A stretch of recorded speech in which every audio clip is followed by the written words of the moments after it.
Ladies and gentlemen, the Los Angeles Clippers have just added a versatile big man in Brook Lopez, formerly of the Milwaukee Bucks. Also spent some time in LA already, but with the Lakers, and a lot of people projected him to sign with the Lakers. But today, the Lakers get beat by the Clippers.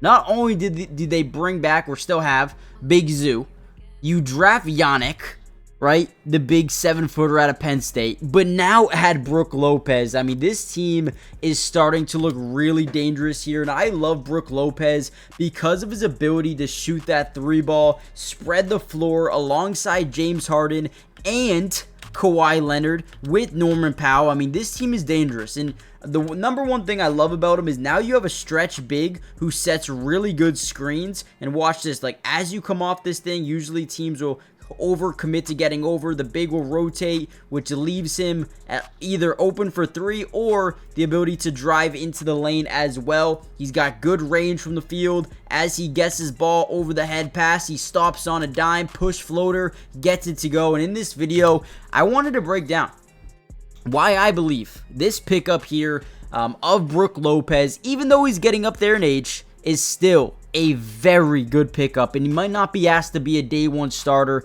He might come off the bench for Big Zoo, and that's okay, because the difference that those guys can make, right? I mean, they're two completely different players. But they both are really good at setting these screens. Look at this screen here. Again, allowing our guy to drive into the lane, get a switch onto the big. We can either pop out to the three-point line, or we can drive in behind the big and try to get an easy lane to the basket. So as we drive, we pop out to that three-point line. And look at this. I love his ability to just spot up from three, right?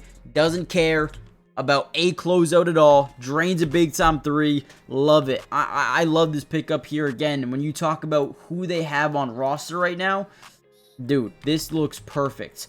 And another thing you can look at is the amount of attention that James Harden and Kawhi bring off high pick and rolls. It's usually a double team, okay? And with that being said, you're going to see a lot of threes for Brook Lopez off these screens. Here's another one, right? Beautiful job off this high screen, getting into the lane, through a little bit of a pocket pass. You see the front leg to the front leg here, right? Pocket pass this either over the head or little bounce pass. Just find our guy. Nice little pocket pass, draw contact on the big, and one. Sound dumb. At least should have been an and one anyway.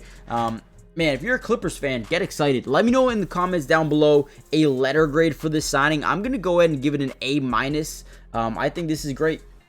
When you look at the Clippers roster again, or depth chart, I should say, you got James, you got Norman, you got Kawhi, Big Zoo, you got Bogdanovich, you got Yannick. I mean, they're deep, man. They're deep. They got a lot of guys that can be big-time players. And Brook Lopez is actually a good defender as well. I believe every year of his career has averaged about 1.5 blocks per game, or a little bit more. Maybe 2 years that he didn't. Crazy. Great rim protector. Good in transition. Here's another one of those screens, right? Come off this thing. Allow your guard to fully get this switch right here. And look at this, great floor spacing. Got two guys in the corner. You got Giannis at the top of the key, because if we're rolling to the basket, that big can't just leave Giannis and leave him downhill. So he rotates over. Last line of defense are guards, right? Easy floater for Brook Lopez there. You're just too small. Just too small for Brook Lopez. Again, he can do a lot of different things for you. So I'm definitely going to give this an A-. Great block there on Cade Cunningham. Everything he does, man, just love it. Okay, another high ghost screen right there. Okay, let's talk about the ghost screen. So basically, what is a ghost screen? Essentially, all we want to do here is force our defender to think a screen's coming. And when these screens actually happen, these guys switch over, prevent that three. But when the screen doesn't happen, a lot of times these guys just fight over when it never happens, right? So boom, unnecessary double team, kick out, and now the defense is stuck in what we like to call a blender. What does that mean specifically? Well, now we're playing 3-on-2 basketball here, right? So now Brook just pulls this from way downtown. We had an open three for Gary Trent as well, but it don't matter. Look at Gary Trent, by the way. He's like, yo, I was wide open. Give me the ball, right? For a second, he's like, yo, what are we doing? And then he hits it. He's like, oh, okay, bet. Great shot there by Brook Lopez. Again, I like this addition for the Clippers. Steal one from the Lakers. Everyone thought he was going to the Lakers. Clippers stole him. So hit the like button, subscribe, join the family for more of these updates, and I'll see you in the next one. Peace.